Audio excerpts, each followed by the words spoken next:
நாச்சியார். அத்தியாயம் 10. கதிரவன் வருகை கண்டு வைகரி வானம் வண்ண தோரணம் கட்டி மேக புன்னகை பூக்கிறது. கண் விழித்து காலை கடன்களை முடித்து கொண்ட கங்கை நாச்சி முதல் வேளையாக பெரியம்மாளை கண்டு நேற்று மறைத்துவிட்ட செய்தியை கூறி எப்படியாவது மன்னிப்பை பெற்றுவிட வேண்டும் என்று துடித்து கொண்டிருந்தாள். கொஞ்சமும் மறைக்காமல் சொல்லிவிட வேண்டும், அதுவே நம்பிக்கைக்கு உரிய மகளுக்கு அழகு. காலை நேரமானதால் அரண்மனை எப்போதும் போல கலகலப்பாகவே இருந்தது. கங்கை நாச்சியின் பதைப்பை விட பானுமதியின் பதைவதிப்பு சற்று அதிகமாகவே தெரிந்தது.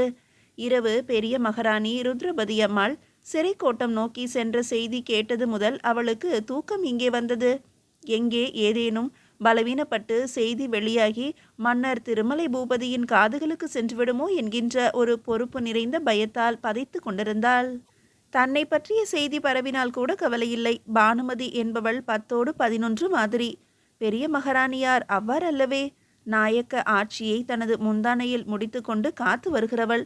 அப்பேற்பட்ட உயர்ந்த நாயக்க குல பெண் திலகம் சிறை கோட்டம் நோக்கி செல்வதும், கங்கை நாச்சியார் காதல் பற்றி முனைவதும், மறவர் நாட்டு பிள்ளையை விடுவிக்க எண்ணுவதும் எத்தனை பரபரப்புக்குரிய விஷயமானாலும் எவ்வளவு அவமானத்துக்குரிய செய்தி. எனவேதான் முன்னம் பெரிய மகாராணியாரை பார்த்து நடந்தது என்னவென்று அறிகிற வரை உள்மனம் பதற்றத்துடன் அடித்து கொண்டிருந்தது பானுமதிக்கு. அரண்மனையின் பிரதான கூடத்தில் என்றுமில்லாத ஒரு சலசலப்பு காணப்பட்டது. ஏதோ ஒரு முக்கிய பிரச்சனையை முன்னிட்டு அங்கே பொழுது புலர்ந்ததுமே மாவீர தளவாய் ராமப்பையர் வருகை தந்து அமர்ந்து காணப்பட்டார். என்ன காரணம் என்பது குறித்து எவருக்குமே தெரியாது. அந்த புறத்தில் இந்த செய்தி எட்டுகிறது. தளவாய் காலையிலும் மாலையிலும் அரண்மனைக்கு வந்து அவசர நிமித்தமாக மன்னரை காண்பது என்பது இயல்பானது. எனவே தொழியம்மாள் உட்பட ஏனையவர்கள் இது குறித்து எந்தவித பதற்றமும் கொள்ளவில்லை. ஆனால் இந்த செய்தி பெரிய நாயக்க மாதேவி ருத்ரபதி அம்மாளுக்கு மிகுந்த பதற்றத்தை தந்தது. அன்றாடம் காண வருவது இயல்பே. ஆனாலும் இரவு நடந்த விவகாரத்துக்கும் அதிகாலையில் தளவாய் ராமப்பையர் வருகை தந்ததற்கும் ஏதேனும் தொடர்பு இருக்குமோ என்று எண்ணி பார்த்தாள். அதன் காரணமாகவே இந்த படபடப்பு ஏற்பட்டது.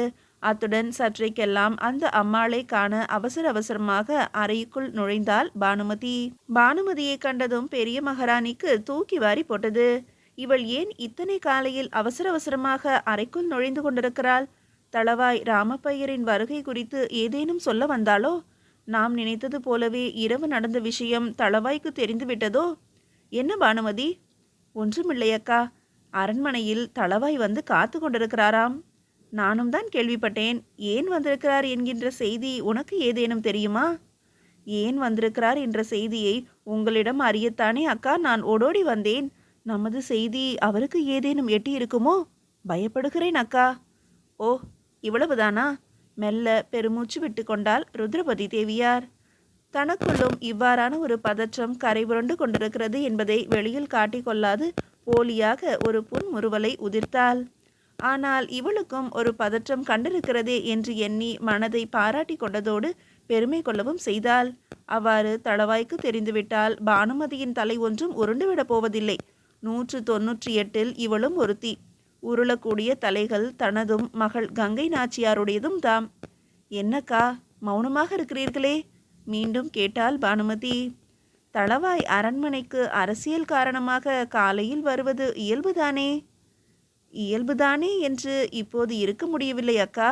இரவு நடந்த செய்திக்கும் இதற்கும். ஷ் பானுமதி, வீணாக ஏன் பயப்படுகிறாய்? தளவாய்க்கு தெரிந்துவிட்டு போகட்டுமே. அதனால் என்ன தலையா போய்விட போகிறது? நானும் அங்குதான் போய்க் கொண்டிருக்கிறேன். நீ சென்று உன்னை மாதிரி இந்த செய்தியால் கங்கை நாச்சியும் அலைமோதி கொண்டிருப்பாள். அவளை தேற்று. இதை நான் கவனித்து கொள்ளுகிறேன். பானுமதிக்கு கொஞ்சம் நிம்மதி ஏற்பட்டது. அக்கா, இரவு எல்லாமே எந்தவித தடங்களும் இல்லாமல் முடிந்ததல்லவா? பெரிய நாயக்க மாதேவியின் இதழ்களில் மீண்டும் புன்னகை. இவளுக்கு இருக்கிற அக்கறைதான் என்ன என்று நினைத்து கொண்டாள். எதுவும் தடங்களின்றி நடந்தது. நீ ஜாக்கிரதையாக மன்னர் அறையை கண்காணித்தாய் அல்லவா? கண்களில் இமை போடாது கண்காணித்தேன் அக்கா. பின் பயம் என்ன? போய் கங்கை நாச்சியை தேற்று. இரவு நான் சிறைக்கோட்டம் சென்றதை தவறியும் உளறி கொட்டிவிடப் போகிறாய். எதிலும் தவறமாட்டேன் அக்கா என்றாள் பானுமதி. குரலில் தெரிந்த அழுத்தத்தில் பல அர்த்தங்கள் இருந்தன.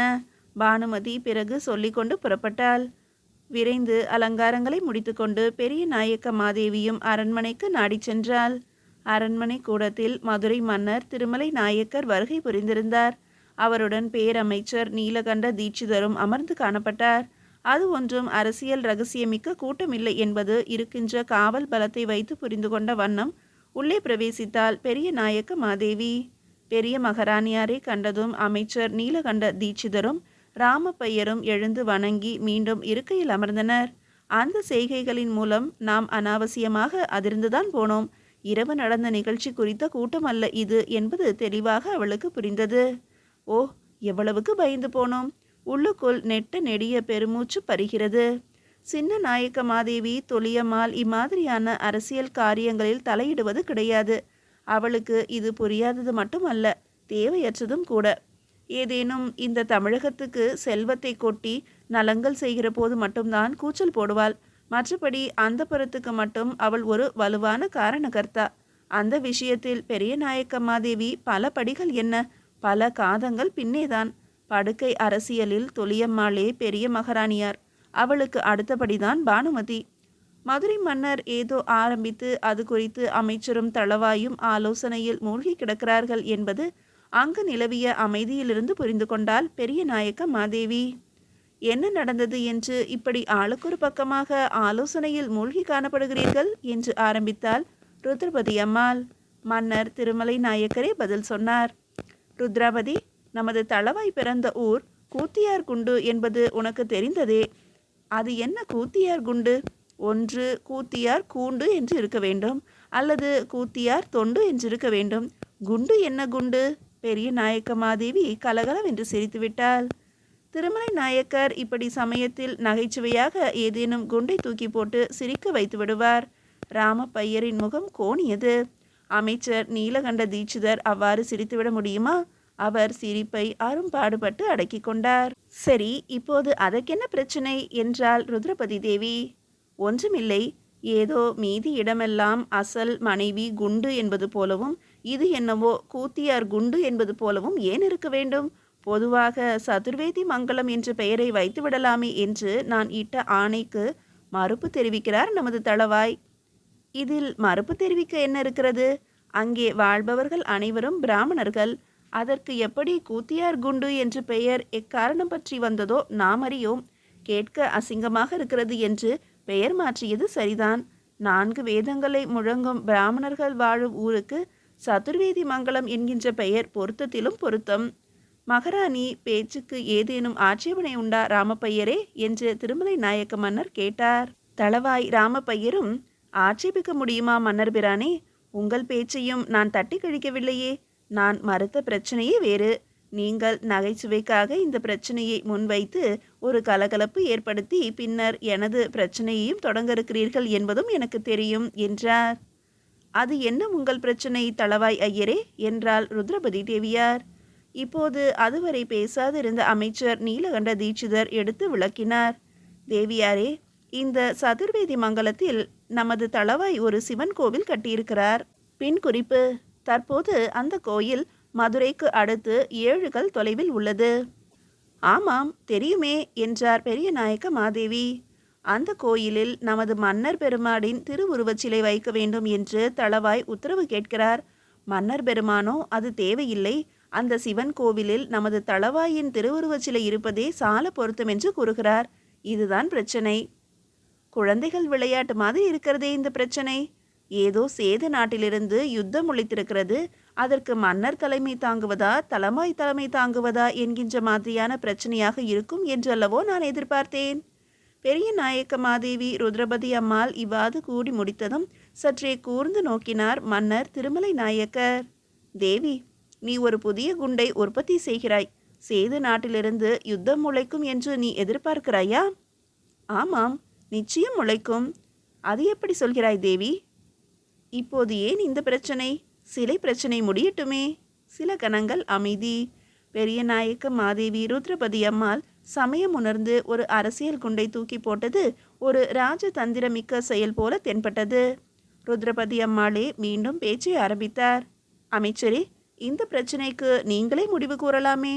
சொன்னேன் தேவியாரே, தளவாய் மறுக்கிறார். அந்த கோயில் மன்னர் கூறியது போல தளவாய் உருவச்சிலை இருப்பதுதான் பொருத்தம். கோயிலை கட்டியவர் அல்லவா? பிறகு ஏன் மறுக்கிறார்? அதுதானே புரியவில்லை. தளவாய் ஐயரே, மறுப்பதன் காரணம்? தளவாய் பதில் சொன்னார். வேறு ஒன்றுமில்லை பெரிய மகாராணி. ராமப்பையர் தனது செருக்கை காட்ட இப்படி சிலை வைத்து கொண்டான் என்று மக்கள் பேசுவார்கள். முதலிலேயே இந்த பார்ப்பான் தான் திருமலை நாயக்க மன்னரை கெடுக்கிறான் என்று துவேஷிக்கிறார்கள். பார்ப்பானுக்கும் வீரமா என்று நையாண்டி செய்கிறார்கள். வர வர பார்ப்பன துவேஷிகள் அதிகமாகவே பெருகிவிட்டார்கள். ஏன், பச்சையாகவே சொல்லுகிறேன், எனது வீரத்தை கண்டு நான் எவனோ ஒரு வீர சத்திரியனுக்கு பிறந்திருக்க வேண்டும் என்று சேது நாட்டு சடையக்கன் சொன்னானாம். அதனால்தான் சேது நாட்டை எவ்வகையிலும் ஒரு கை பார்த்து விடுவது என்கின்ற வைராக்கம் எனக்கு முளைத்திருக்கிறது.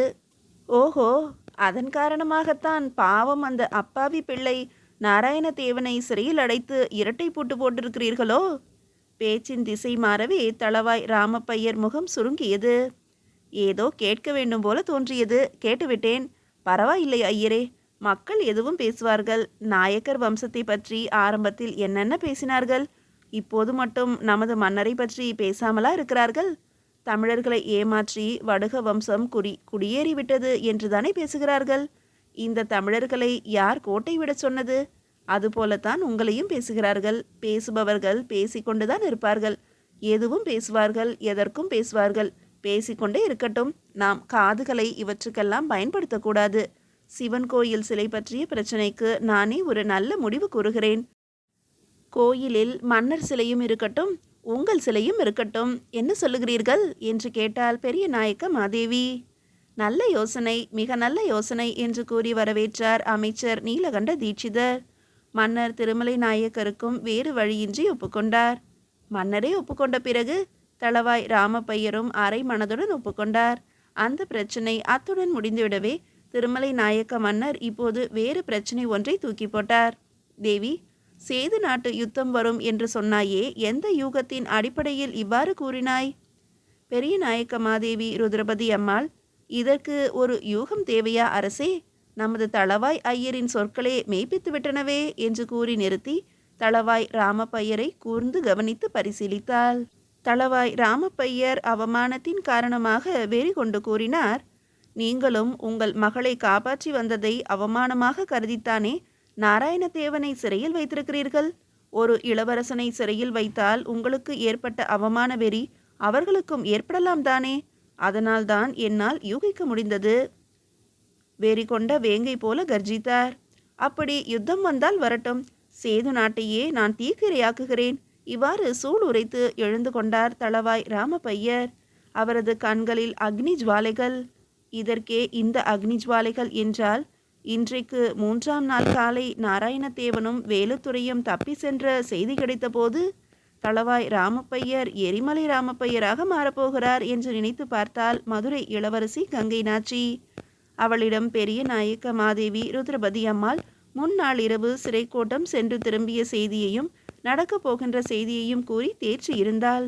நீதான் முதலில் பொய் சொல்லி பின்பு மனசாட்சி தாழாமல் உண்மையை கொட்டினாலும் நான் உனக்காக எதையும் உண்மையாக செய்வேனடி கங்கை நாச்சி என்று ஆறுதல் அளித்திருந்தாள் பெரிய மகாராணி.